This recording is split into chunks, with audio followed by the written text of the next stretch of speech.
Welcome back to the Deep Dive.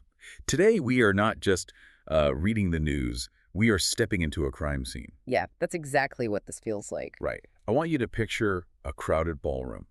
The music is absolutely deafening, the champagne is flowing, and the chandeliers are literally shaking from the base of the stock market's latest all-time high. I mean, everyone is dancing.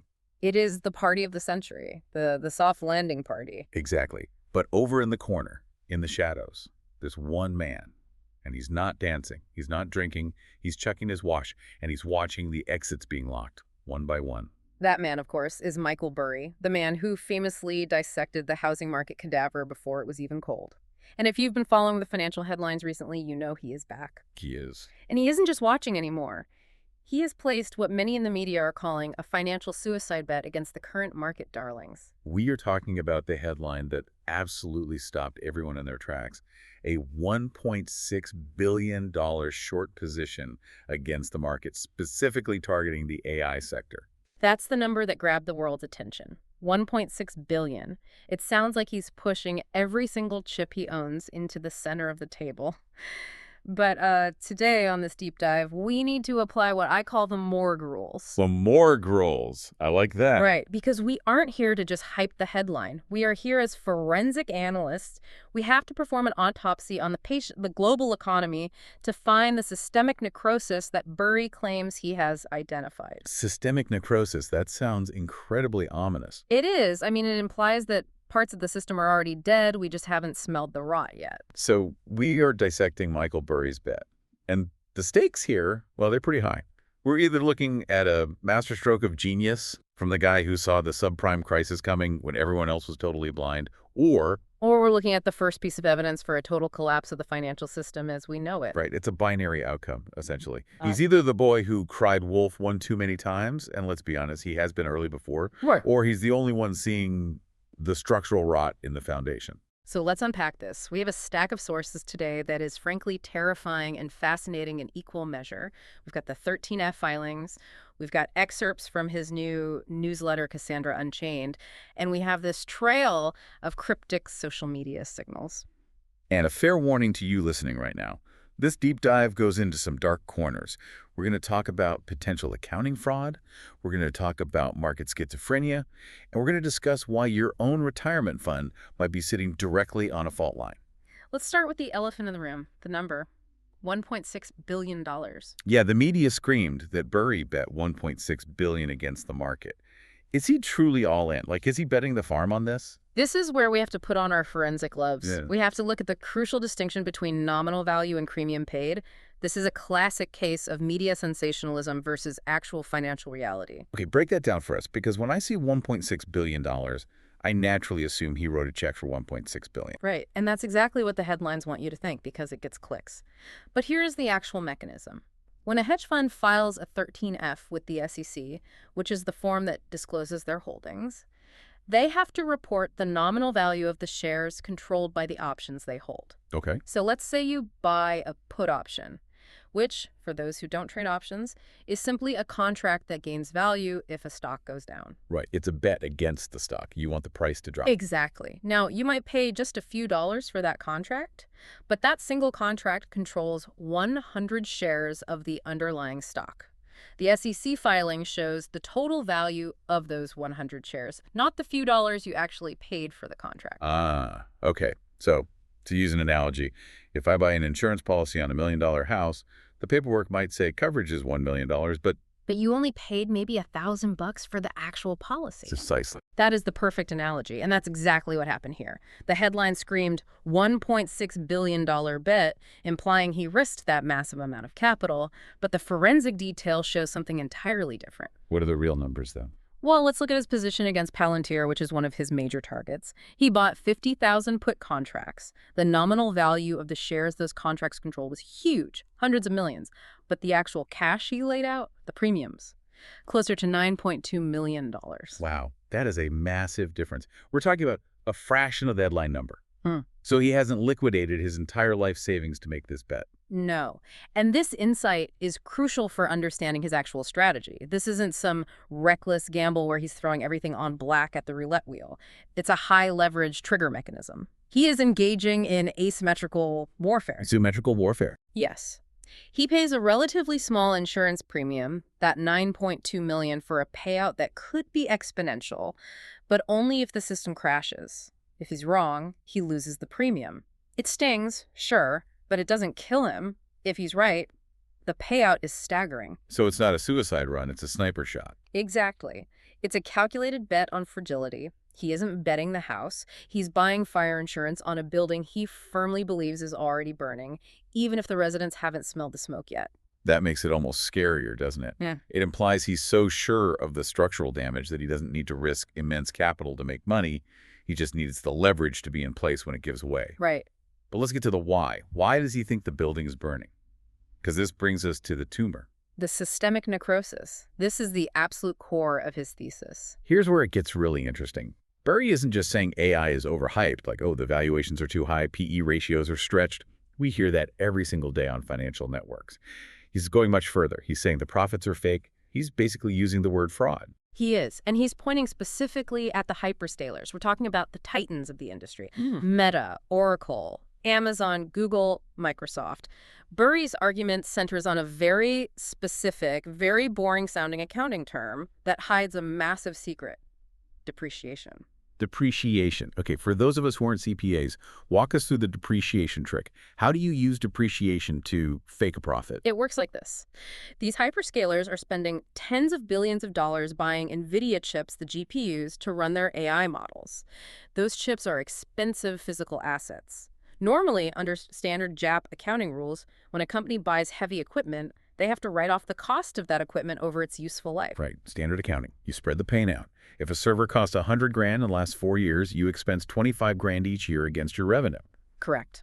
But here is the subtle shift that Burry caught. These companies have unilaterally decided to extend the useful life of these assets on their balance sheets. They used to write them off over 3 or 4 years. Now they are extending that up to 6 years. So by saying the chip lasts 6 years instead of 3, they spread the massive upfront cost out over a much longer period, which means their annual expense line is drastically lower. And if your reported expenses are lower, your profits automatically appear higher. It's a magic trick.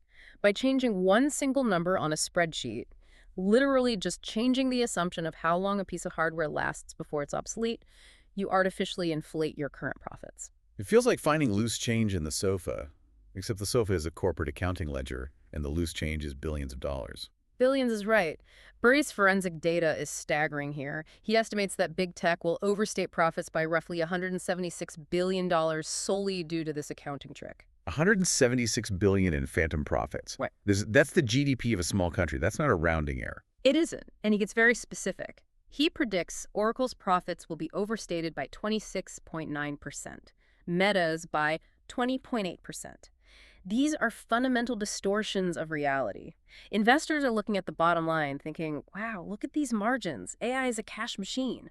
But the margins are being engineered by a paper assumption. But wait, let's play devil's advocate for a second. Is it possible the chips actually do last 6 years? Is it possible the tech has just gotten more durable and Burry is just being a cynic? That's the standard Wall Street counterargument, right? That the hardware is more efficient now.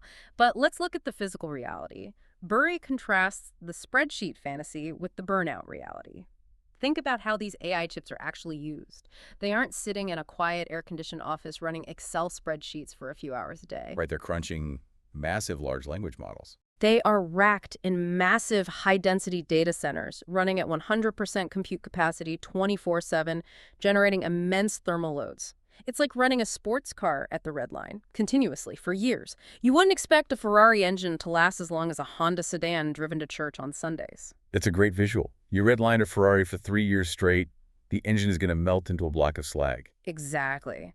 The physical reality of an AI GPU running full tilt is that its actual functional lifespan is likely 2 to 3 years, not 6. The heat degradation on the silicon is real. The performance throttling is real. We are already seeing quiet reports of failure rates increasing in these high-density server clusters. So if the physical chips burn out in 3 years, but the accounting books say they last 6, what happens when they actually die early? That's the time bomb. That is the necrosis.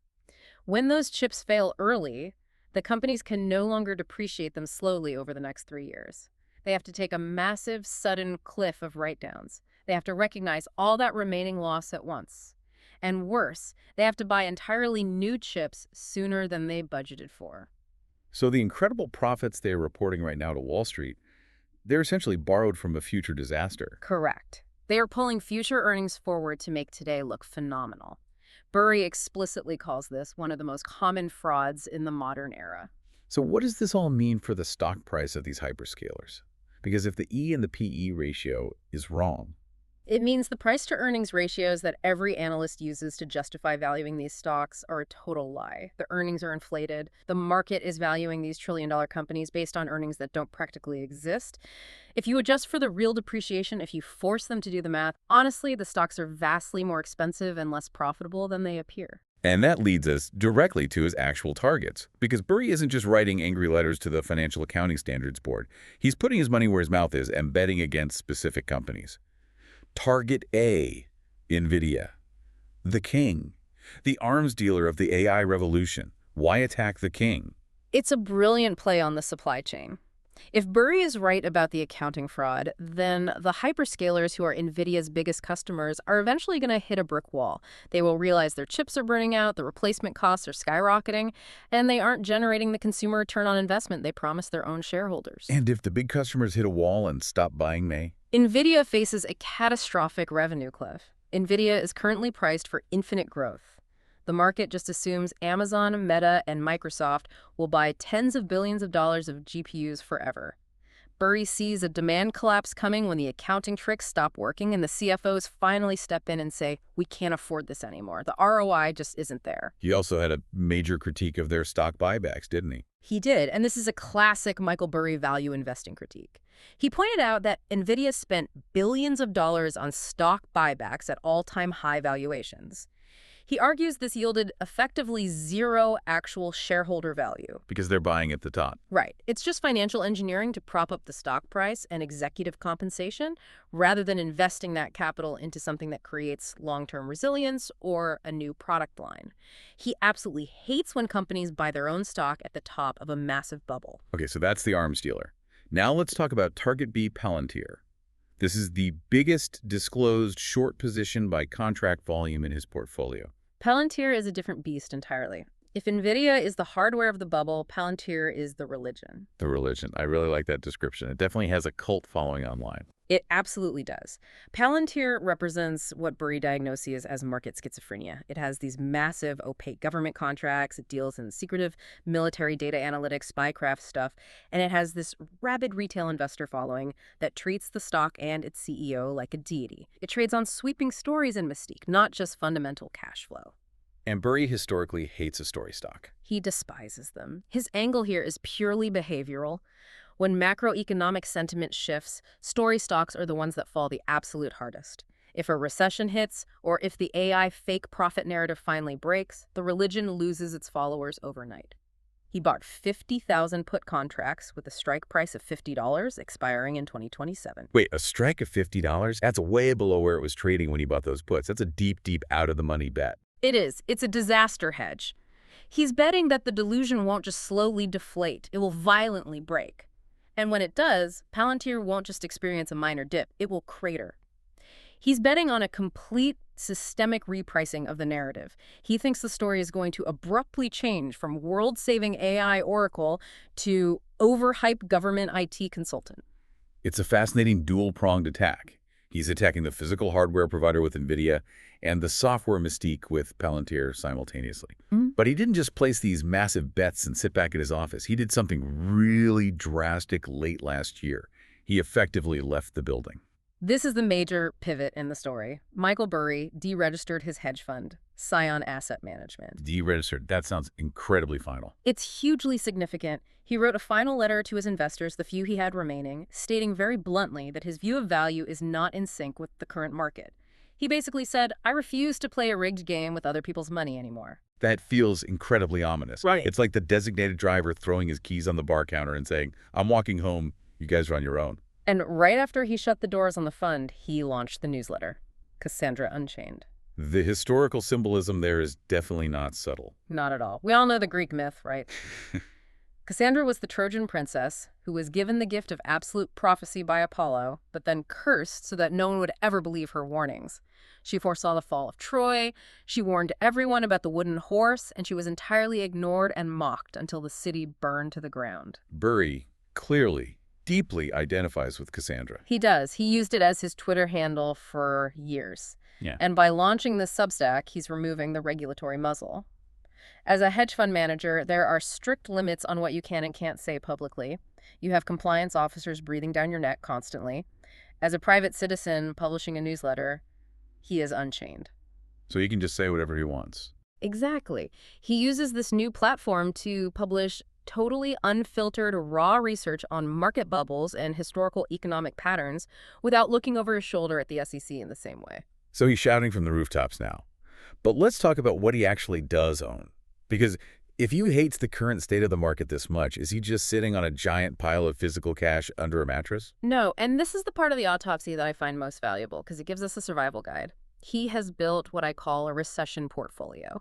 It's a bunker. It's a precise roadmap for what he believes survives systemic necrosis. Okay, let's open up this survival kit. Item 1, and I have to admit, this one really surprised me. SLM, student loans. It seems intensely depressing at first glance, right?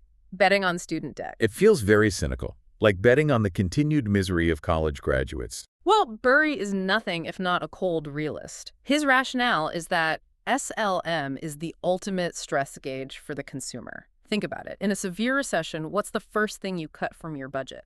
You cancel Netflix, you stop going out for expensive dinners, you skip the summer vacation. But debt payments, specifically government-backed student loans, they are incredibly sticky. Because you can't just get rid of them. Exactly. Student loan dynamics are totally unique in the American financial system because they are notoriously difficult to discharge in bankruptcy court. So even if the average consumer completely cracks under economic pressure, they are still legally on the hook for those payments. So they prioritize that over buying a new iPhone. Right. And if the government intervenes, which they historically do with student loans during major crises through deferments or restructuring the asset class, inherently has a floor built into it. It's a calculated trade on the grim fact that debt is the one thing that outlives a consumer spending collapse. Okay, that makes morbid sense. Item 2, the chaos hedge, Halliburton. So he's looking at energy. This is a very classic Burry macroeconomic hedge. He bought call options on Halliburton, meaning he is actually betting the price goes up. Wait, if the broad economy collapses, doesn't aggregate demand for oil usually go down? Usually in a severe recession, oil prices drop significantly because factories stop running and people stop commuting. Usually, yes, in a vacuum. But Burry isn't just betting on a generic recession. He's betting on extreme volatility and shifting geopolitics. Energy is a fundamental hedge against war and massive supply chain fractures. Ah, I see. Even if the tech economy collapses and the NASDAQ drops 50%, physical tanks, cargo ships, and planes still need fuel. If the world gets chaotic, which usually accompanies severe economic distress, energy prices can violently spike due to supply shocks. It's a hedge against the world catching fire, quite literally. He's betting that the physical, tangible world will become immensely more valuable than the digital one. Okay, let's look at item 3, the defensive wall, healthcare. He's looking specifically at Molina, Cigna, and Pfizer. This relies on the recession-proof logic. Molina Healthcare, for example, focuses heavily on Medicaid and government-assisted programs. Think about the grim logic of a recession. When people lose their jobs en masse, they lose their employer-sponsored health insurance. Where do they immediately go? They go to government health care, they enroll in Medicaid. Exactly. So as the broader economy gets worse and unemployment spikes, Molina's user base actually potentially grows. It's a brilliant counter-cyclical bet. And what about Pfizer? Pfizer is what Wall Street calls a dead money stock right now. It's been trading flat for ages, but it pays a very reliable, hefty dividend. When the AI casino inevitably closes and the high-growth tech stocks crash, panicked investors always flock to safety. They desperately want cash flow. They want dividends. They want companies that manufacture physical things people literally need to stay alive. Right, because you can stop paying for a premium ChatGPT subscription, but you can't stop taking your heart medication. Precisely. It's defensive posturing at its finest. He doesn't care about being flashy. He cares about surviving the blast radius. Item 4, the value plays. Chinese tech, Alibaba and JD.com. Now, this one is always controversial. It is. Burry has a long documented history of dipping in and out of Alibaba. His thesis here is purely based on extreme valuation disconnects. He acknowledges the geopolitical risk. He knows there are massive regulatory hurdles and tensions regarding China, but he isolates the numbers. He looks at the PE ratios and cash flows of Alibaba versus, say, Amazon. He sees a massive irrational disconnect. So he views Chinese tech as deeply undervalued compared to the market schizophrenia of U.S. tech. It's the absolute definition of buy low, sell high, even if the low is terrifying to most institutional investors. If U.S. tech is currently in a massive bubble, Chinese tech has already crashed. It went through its severe regulatory crackdown. It's already trading on the floor. And functionally, it's very hard to fall out of a basement window. Good point. And finally, item 5, the ultimate historical bunker assets, gold and farmland. The physical assets that absolutely cannot be printed. Burry has long advocated for hard assets like water rights, agricultural land, and precious metals. If the Federal Reserve tries to print its way out of the next systemic crisis, which historically causes rampant inflation, fiat cash becomes trash. Right. Gold and productive farmland hold their intrinsic value. You cannot print a new acre of fertile soil. You can't print a physical ounce of gold in a central bank. These are the ultimate timeless hedges against monetary debasement. So that's the complete survival kit. But as we dig deeper into his portfolio, there's another ghost in the machine here, a very specific ghost from Burry's past. We have to talk about the housing market. The ghost of 2008, Housing 2.0. Right. Burry obviously made his name and his fortune on housing. Is he actively looking there again? He is, and there is a very specific legislative trigger he is watching closely. There has been significant chatter and actual policy proposals circulating regarding the creation of a 50-year mortgage. The 50-year mortgage. That sounds like modern indentured servitude. You'd be paying off your primary residence until you're 80 years old. Or your children would literally inherit the remaining debt and finish paying for it. The political proposal is ostensibly designed to lower monthly payments to make housing feel affordable again, simply because top-line prices have become so detached from median incomes. But Burry sees the trap immediately. Because it keeps the actual sale prices artificially high. Exactly. If you can stretch the monthly payment out over 5 entire decades, you can justify charging significantly more for the principal cost of the house. It masks the affordability crisis without actually fixing the underlying supply and demand imbalance. It essentially turns homeowners into permanent renters. Yeah. You never actually build meaningful equity or own the home free and clear. You just rent it from the bank for half a century. And macroeconomically, it creates a terrifying $11 trillion structural risk. It simply kicks the inevitable debt can down the road for 50 years. Burry sees this as just another massive bubble being slowly inflated by terrible, short-sighted government policy. And he's somehow betting on Fannie Mae and Freddie Mac again through all this. He disclosed actual positions in them, yes. They are the ultimate zombie companies. They've been locked in government conservatorship since the 2008 crash. His incredibly speculative gamble here is that if the housing market is totally restructured, if this 50-year mortgage initiative actually happens, these entities might be fully reprivatized. They might IPO again. And if they do? If they do, the stock, which is currently trading for literal pennies on the over-the-counter markets, could explode in value. It's a very high-risk, asymmetric bet on foundational policy change. So we have the AI short, the recession bunker portfolio, and the housing policy bet. Now let's take a step back and do the psychological autopsy. Because living in the head of Michael Burry, it doesn't seem fun. It seems utterly exhausting. It's the ultimate cost of being a contrarian. It is profoundly lonely. Let's look at his profile from 2 distinct perspectives. First, we have the perspective of the skeptic. Right.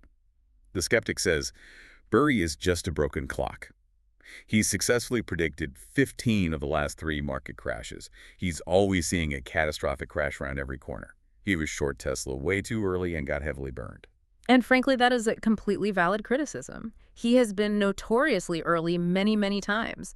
And in the brutal world of finance, being 3 years early is virtually indistinguishable from being wrong. You can easily lose your shirt and your client's capital waiting for the inevitable crash to finally happen. The famous saying goes, the market can remain irrational much longer than you can remain solvent. But then there's the counterpart to the skeptic, the perspective of the researcher. The researcher looks at his track record and says, but when he's right about the underlying mechanism. He doesn't just guess that a market is overvalued based on vibes.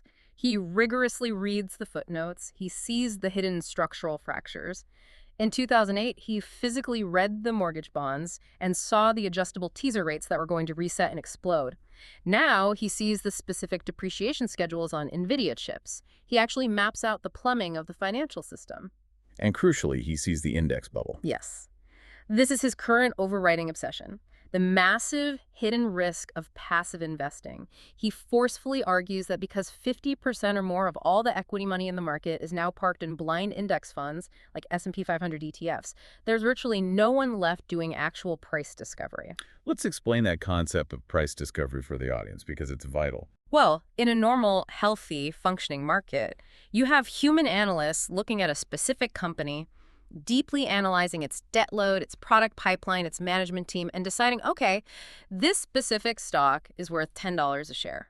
But if you just buy an S&P 500 index fund every time you get paid, You are blindly buying a tiny fraction of all 500 companies, regardless of what they're actually doing. exactly. You aren't looking at their individual balance sheets. You aren't checking if Meta or Oracle is legally committing accounting tricks with their server depreciation. You just systematically buy because that's what your 401k does automatically every 2 weeks. So a massive wall of dumb money just floods in blindly. Burry argues this dynamic puts the entire market on autopilot. It flies the financial plane higher and higher, completely ignoring the severe weather warnings straight toward a mountain. The stock valuations get totally detached from underlying business reality because the passive money has to be deployed somewhere, regardless of price. And because he clearly sees this mechanism, and no one else on Wall Street seems to care as long as the fees keep rolling in, he deliberately isolates himself. He operates in what we could call cold, calculated isolation.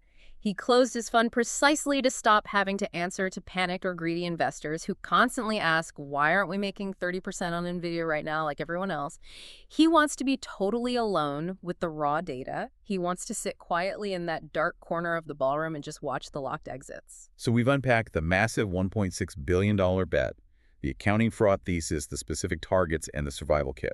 So drawing back out to the big picture, what does this all actually mean? Is this the literal end of the financial world or just a very severe market correction?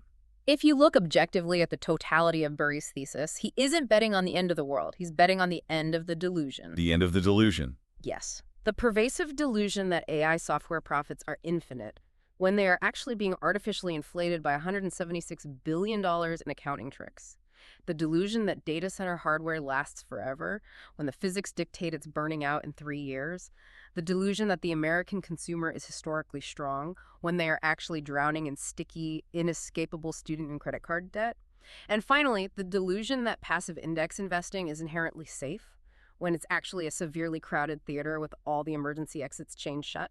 Burry is just the guy standing outside the theater with the fire extinguisher, patiently waiting for the smoke to seep under the door. Precisely. And he's financially positioned to massively profit when the smoke finally clears and the panic subsides. He doesn't actively want the building to burn down, but he has read the architectural blueprints, and he knows for a fact it hasn't been brought up to code. This has been, wow, very heavy, but absolutely necessary to understand. Before we officially sign off, I want you to leave us with one final provocative thought. Something for the listener to seriously mull over while they're driving home or working out at the gym. Okay, I want you to do something very specific today. If Michael Burry is even partially right about the accounting fraud in the AI sector, specifically that critical depreciation trick inflating the earnings, I want you to log in and check your own portfolio. Look at your 401k or your IRA. How much of your retirement future is sitting comfortably in a broad S&P 500 index fund? For most people, probably almost all of it. I mean, that's exactly what every financial advisor tells us to do. Just buy the index and hold. Right. But go look at the top heavy concentration of that index. The top holdings driving almost all the gains are Microsoft, Apple, NVIDIA, Google, Amazon, and Meta. These are the exact hyperscaler companies Burry is actively flagging for severe structural risk. If that entire index is secretly being propped up by fake depreciation schedules and burned out hardware, Then you aren't actually diversified at all. no. You aren't diversified and you certainly aren't safe. You are just passively waiting for the autopsy. While everyone else is dancing. Check the exits. Check the exits. This has been The Deep Dive. We'll see you next time.